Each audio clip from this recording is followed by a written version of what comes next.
You are now listening to the Scheist Podcast, when millions of opinions just aren't enough.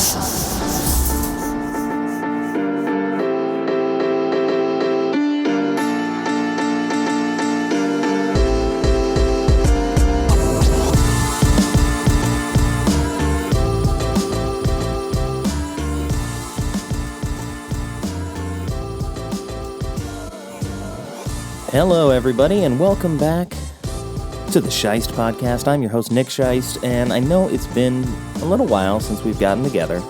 Bad Movies We Love has taken over much of the dedicated time I have for editing, recording, podcasting, and all that, but heading into 2024, I made up my mind that I want to at least have one specific thing that I focus on for this show, and while it was fun doing the football picks and all that, kind of just got away from me. Had the holidays, had the wedding, had the honeymoon, no time for football, but it's 2024. This show is an extension of thescheist.com, and that website was created as a way for me to engage with film, write about film, and talk to other people about it. And so I want to embody that same energy in this show and do more film-related content. So if you're a reader of thescheist.com, you'll know that on Fridays, most of the time, as long as I have the time to get it done, I do a comprehensive release radar of all of the films that are coming out for that particular release weekend. I do sort of brief 1-2 sentence trailer reactions most of the time. Sometimes I've even seen the movie before I get a chance to do the release radar, and in that case, I'll typically give a general overview of what I thought, whether or not I would recommend it, etc., but I try to keep it brief because there's typically at least 20 movies to get through in any given release weekend, at least nowadays.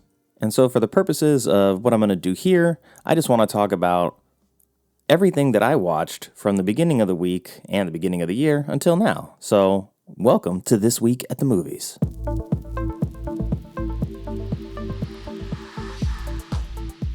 Okay, we are rolling. Now, part of what I was doing last year while I was not writing the movie reviews that I should have been, that I wanted to be writing, was I was working on a year-long film project that, for now, I'm just calling it Film 365. I don't know if that name's going to change. Doesn't really matter that much, but the idea was that I was going to watch 365 films. I knew that watching those was not going to be something that I could do once a day. I knew sooner or later I wasn't going to be able to keep up the pace of watching one a day, so my goal was to just reach 365, one for every day of the year. And by the end of December, it was coming down to the wire. I backed myself into a corner, and at one point, I did the math, and I thought that I had 4.7 movies per day to watch in order to catch up and get to that 365 mark. But turns out I did the math wrong, and I actually had 5.2 something movies to watch per day in order to get caught up. So the whole last week of December, basically ever since I got back from the honeymoon to the end of the year, it was just a sprint of watching as much as I could. And part of that was, hey, there's some 2023 movies that I need to get caught up with, and I ended up watching 150 movies that were 2023 releases.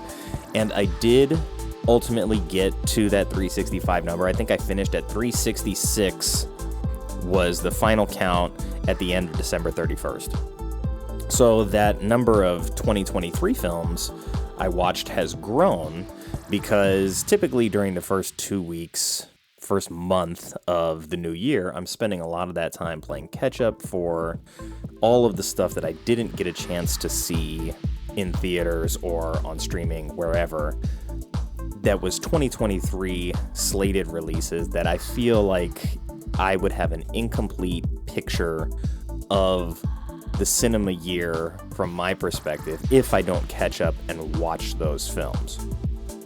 And right now, I'm looking at that list and I see 1, 2, 3, 4, 5, 6, 7, 8, 9, 10, 11, 12, 13, 14, 15, 16 movies that I knew that I wanted to watch and that may or may not factor into sort of when I do my year-end Scheist Awards thing. So I wanted to hopefully get to those, but I've been dragging my feet. And sometimes at the end of the night, I just want to watch something simple that's 90 minutes-ish, maybe an hour 45, and I can get in, get out, be done with it. So I still have this next week to basically catch up on all these movies that I feel like that I need to see in order to get to where I want to be. But starting this year, I still had some 2023 titles that were just on the periphery that, weren't super important to my film picture, but also stuff that fit the bill of being easy access and easily digestible. So I'm going to talk a little bit about those first because that was the first thing that I did at the beginning of this year. And so I came out of the gates and I knew that there was stuff on Netflix that has been critically acclaimed that will probably factor into award season heavily, but I just haven't been ready to pull the trigger on those things yet. So I pivoted and I went to Hulu and I was looking at some of the stuff that I wanted to see that was on Hulu throughout the year. And granted, they don't have a ton of Hulu original films released this year, especially not in comparison to Netflix, but there was Quiz Lady, and that's the one that I started with, and that was directed by Jessica Yu, writer was Jen D'Angelo, and starred Awkwafina, Sandra Oh, and Will Ferrell. And I like this movie. I mean, it didn't make me rethink anything about the previous year or the movies that I had seen. It didn't really factor in to the awards picture in the way that I see it. So it was one of those movies where I was like, okay, I can watch this and not have to really think about factoring it in to any other work that I have to do. But that said, it's a perfectly enjoyable film. It knows what it wants to be. It has fun being that movie.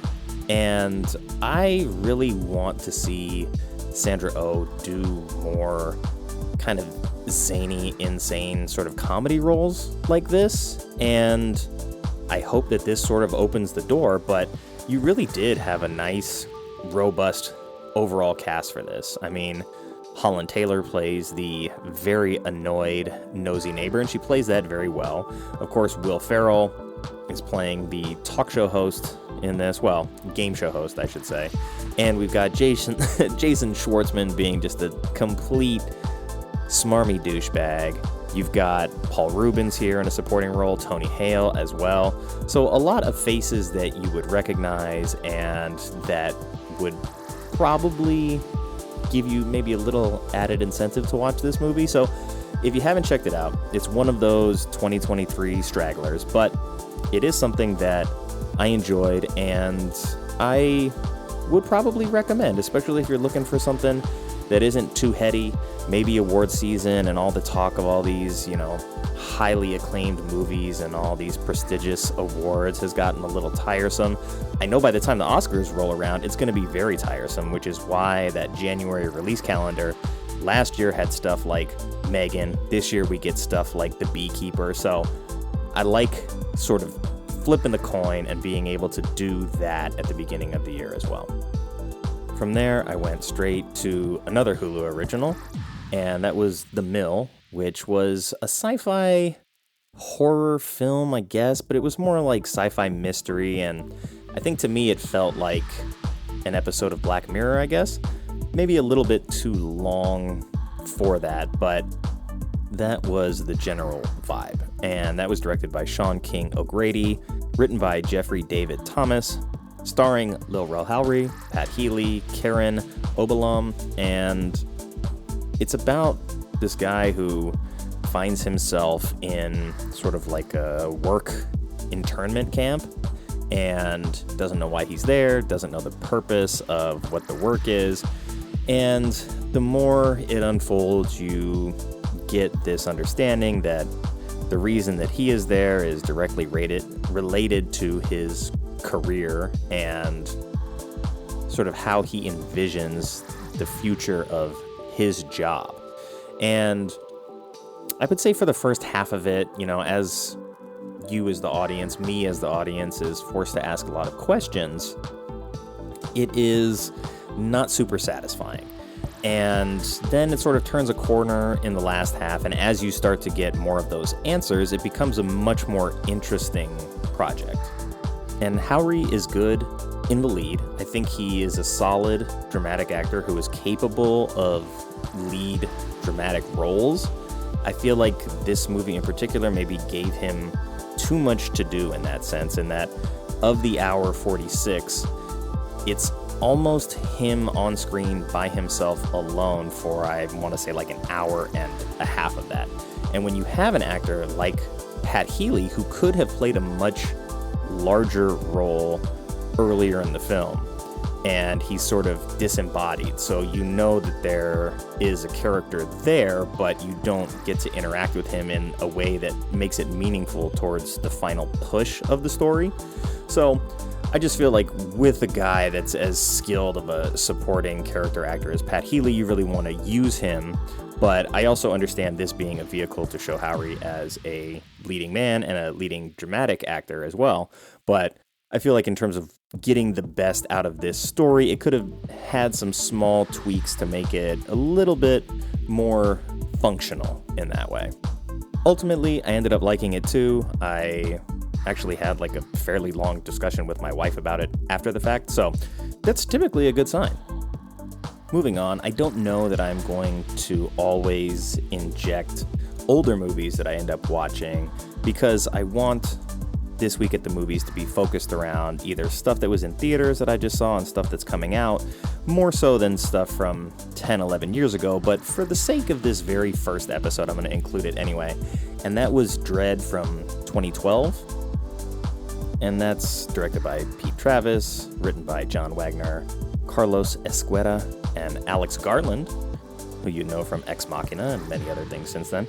But stars Karl Urban, Olivia Thirlby, Lena Headey. You know her as Cersei Lannister from Game of Thrones. And I had heard for a while from a couple of people that this movie was great, so much better than the original Judge Dredd with Sylvester Stallone.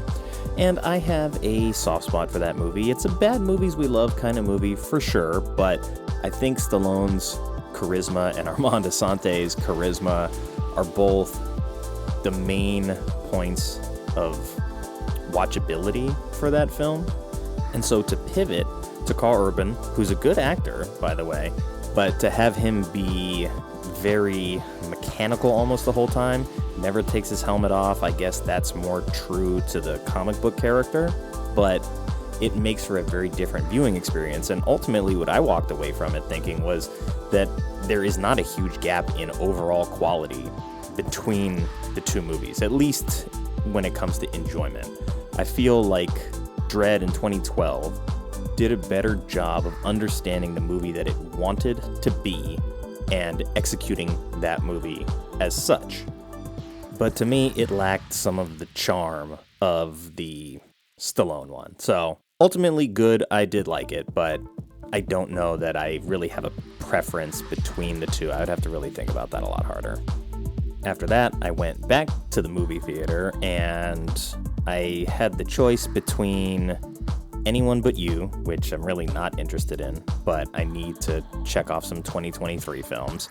Wonka, again, which I'm not really super interested in. I don't think it's going to factor into my end-of-year picture. I could be surprised and be wrong, but it's not something that's super high on my to-do list, unless I've checked every other box. And then there was The Color Purple, which I read the book when I was in school. I saw the stage play. I saw the movie. I saw the musical adaptation as well on stage. And so by the time that we're now at this movie, which is a film adaptation of the stage musical, it's a very complicated thing. It's not the thing that it was when I read the book in school anymore. However, I felt like that was probably the best choice in terms of quality and value when it came to making sure I crossed my T's and dotted my I's on 2023, and I actually ended up liking the movie quite a bit. The costumes and the production design are really fantastic, and it hits its emotional cues pretty well. You know, I was in it mostly for Colman Domingo, who I'm a big fan of, and I still have to see Rustin, but I'm glad for him to be getting high-profile work on a regular basis. I think his breakout is coming soon in terms of leading man work, so once I see Rustin, then I'll have a better sort of grasp on what I think his future looks like. But The Color Purple, it worked for me. It's not near the top of my year-end list or anything like that, but it does some things very, very well, and it still made me emotional in the ways that I think it was supposed to make me emotional, so I think it succeeds on that front as well. So if you haven't seen it and you're looking for something that is maybe different than a lot of the other things that are being talked about for the impending awards season, I think that's a good choice. Then came home, and I've got an upcoming episode of Bad Movies We Love, and I had to do some homework, so I popped in Event Horizon from 1997, and I know that this movie is generally well liked. I don't think I've ever talked to anybody that was like, I think this is a bad movie. Yet the critics really don't seem to like it. But watching it again for, who knows, the nth time, it's still good. It's still entertaining. There was one criticism that I read that sort of seemed to make sense to me a little bit, that things just go from very environmentally scary, like haunting in the background, and then it jumps from that to like the movie's basically ending at that point. So it does seem to lack a solid middle maybe, but the cast is so good. Lawrence Fishburne, Kathleen Quinlan, Sam Neill, Jolie Richardson, Richard T. Jones, Jack Noseworthy, Jason Isaacs. You know, this is an excellent cast, and I think in terms of it being sort of a space sci-fi ensemble, it reminded me, well, I shouldn't say it reminded me, but I could see the influences of a movie like Ridley Scott's Alien much more clearly in this film this time. And now Alien's great, and it's a movie that as a sci-fi film everybody can point to and be like, that's great sci-fi, that's great horror. I know several people who it's their favorite film. So in that way, maybe the reason I liked Event Horizon so much all of these years is because a lot of the aesthetic is similar to Alien, and then it takes that space environment and mixes it with Hellraiser, which is a horror franchise that I grew up with, and so I have a soft spot for that too. And this is one that's directed by Paul W.S. Anderson, so he's going to get, I think, his second ever movie on Bad Movies We Love after the Resident Evil, the first adaptation. And it was written by Philip Eisner. I don't know if there's any relation to Michael Eisner, but you get a pretty good sci-fi horror film out of this, and it's not over long. It's barely over 90 minutes, so maybe in a perfect world, this movie's about 2 hours and we get a whole bunch of middle ground, but I like it for what it is. It's still very easy to watch. It's still very creepy.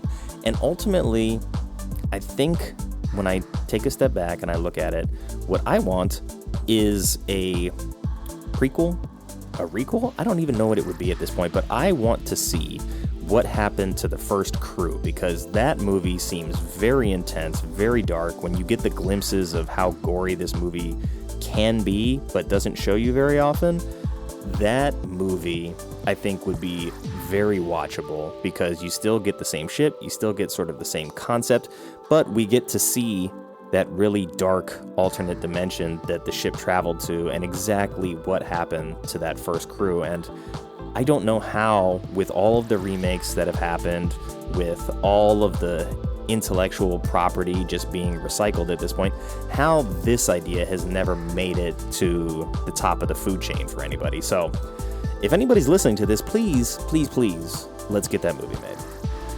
For for those of you that know me, you know I'm working on sort of a lot of different things at once, which is why this list of movies that I've given you is kind of jumping all over the place. But I host a online film club that is the Scheist International Film Club, and every Saturday we get together and we have discussions, and every month is a different topic right now. So currently we're doing Out with the Old, In with the New. It's all movies from the 2020s.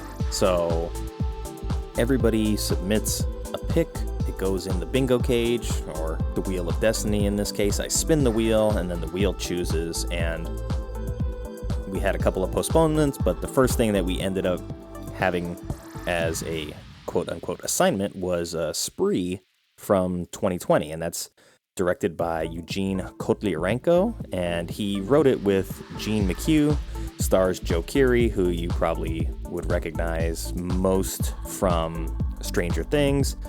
David Arquette has a very funny, weird cameo in this. Kyle Mooney from SNL. Sashir Zamata, I think, was an SNL alum as well. Misha Barton is in this very briefly, so a pretty good cast, but this is a movie that, when thinking of its impact and what it's going to be 10 years from now, is one that I had to circle back on, because I saw this in 2020 and I liked it, and I wrote about it in 2020 for that reason, but it was a movie that I didn't necessarily connect with or feel as deeply for as I did the second time around. It changed. Like, it's very stylish, it's very creative in the way that it's shot. Joe Keery is a very good lead performance in this, and I think it's easy to just vibe with it and have fun.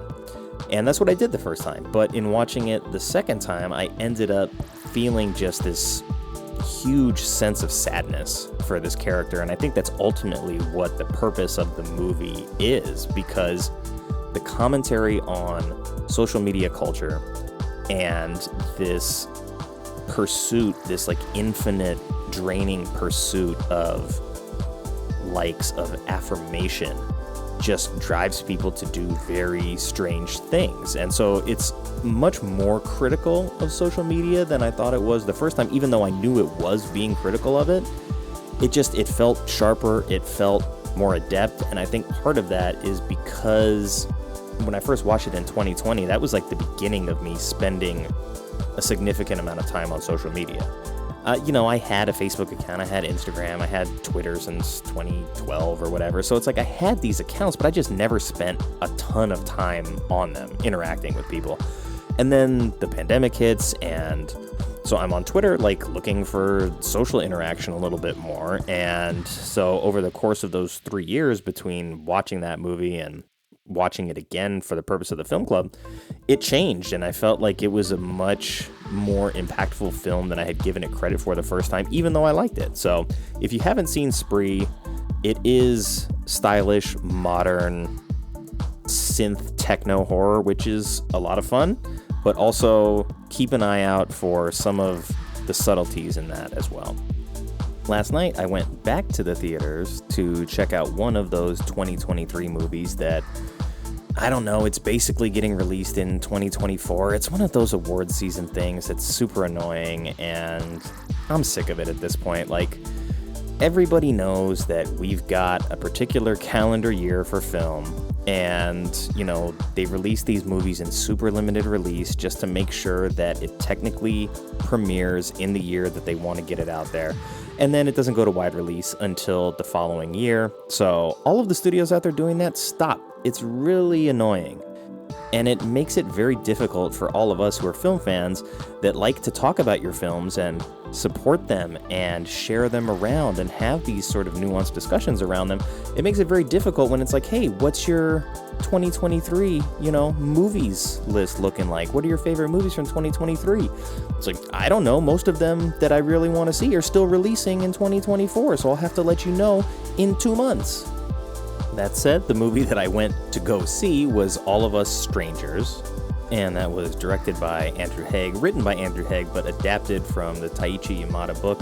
I think it was a novel or novella, and stars Andrew Scott, everybody's favorite It Boy right now, Paul Mescal, although that might be changing as we move into this year, but also Claire Foy and Jamie Bell in supporting roles that are super important to what this film is trying to do. And I cried a lot during this movie. I mean, it's a film about grief and how grief is not linear, that even 30 years down the line, there's a lot of stuff that is difficult to deal with, and you maybe can't quite put a face on any of that stuff until you actually stop and face it.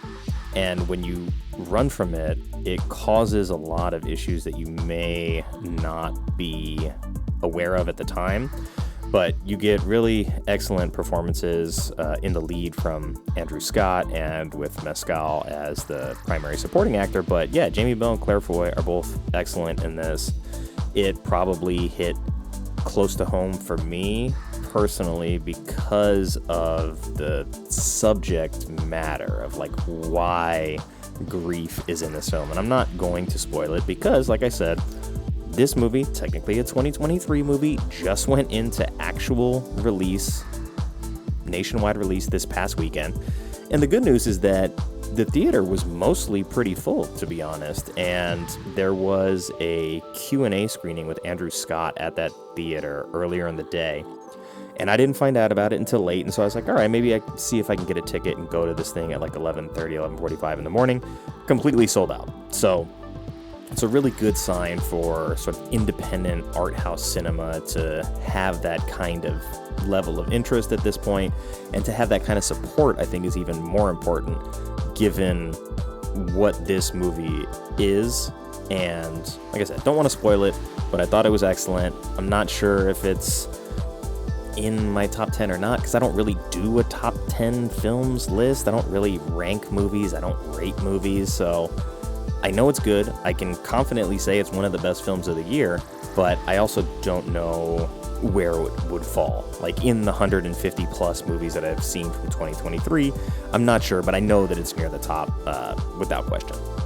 And then to close out the week, I came home, plopped on the couch, and I took a look at that list, that hit list of movies that I was trying to scratch off, and I didn't choose any of those, but I looked back and I was like, you know what, there was some movies from like earlier in the year that I wanted to see that I wouldn't say are essential viewing experiences for me to wrap my head around 2023, but I really love the original Becky, and so I knew that The Wrath of Becky had come out, and it just kind of passed me by and I forgot about it, and it was only about an hour 40, hour 30, something like that. So I knew it was right in the wheelhouse of what I could stay awake for after getting home from a late movie around 10:30.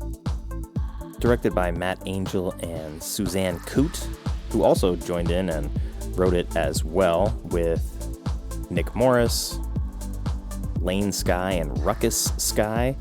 I think those were the screenwriters of the original Becky, and I think 2020, maybe 2019, but this stars Lulu Wilson is back. The villain character this time is replaced by Seann William Scott, who is a very menacing presence in this film, and I would like to see him get a little bit more of that in terms of villain opportunity. And for most of it, like, I recognize Kate Siegel, but I didn't really recognize the vast majority of the rest of the cast. But, you know, ultimately that doesn't really matter. It's not that kind of movie that is banking heavily on a big ensemble cast to all pull off these nuanced performances. It's really about Becky. I mean, the movie's called The Wrath of Becky, and if you've seen the first one, you'll have an idea of what that is, but it's bloody. It's not quite an action movie, but it's a little action-y. And, you know, I see it listed as action horror thriller, and I think thinking of it in terms of that, that's pretty accurate. But I had fun with this one. I feel like it maybe wasn't as charming as the original, but there was also no element of surprise available here, whereas in the first film, you don't really know what you're getting into. In this one, you know exactly what you're getting into, and that's why you're here to watch it. So it's a different experience, but by the end of this film, even though I felt maybe, hey, it lost a little bit of its charm, it still was a lot of fun. Lulu Wilson's still good in it. Seann William Scott was a good villain. And I just want to see the end of this trilogy, because where this one ends tells me that there's a little bit more out there. And if we get to see that movie, I think we see Becky fully unhinged. And I don't know what that movie title is going to be, but I think at this point, if you could make these first two, there's no reason to not finish this story arc and make it all three, because I think there's a nice sort of story available to tell in a trilogy here. And it's kind of like a little bit John Wickish, you know, there's her dog involved and the revenge and all that. So I think if you like the John Wick style of actioner and you're sort of into revenge flicks, this is a good one. If you haven't seen the first one, start there and then circle back and give this one a chance. And I think that's gonna be a wrap for this first version of the show. I don't know exactly beyond this what is gonna transpire. I don't know what this show is gonna look like going forward. I'll probably start to release it on maybe Thursday or Friday and then fold in some of the release radar stuff. But I think for the purpose of getting the first one out there, this is a good place to start. So if you listen, thank you everybody for listening, and I hope you tune in, because I'm gonna hopefully be able to refine this over time and have it be the regular segment that pins down this show for me. So thanks, take care everybody. Thanks to everyone who took the time to listen to the episode, and please remember that the opinions expressed on this show are just that. If you like what you heard, I still believe word of mouth is the best way to help, so please tell somebody. But liking, subscribing, and rating the show help out a lot too. This show is an extension of thesheist.com, and you can contact me at info@thesheist.com or at Sheist Podcast on Twitter. And as usual, be well, stay safe, and have fun no matter how you get your movies.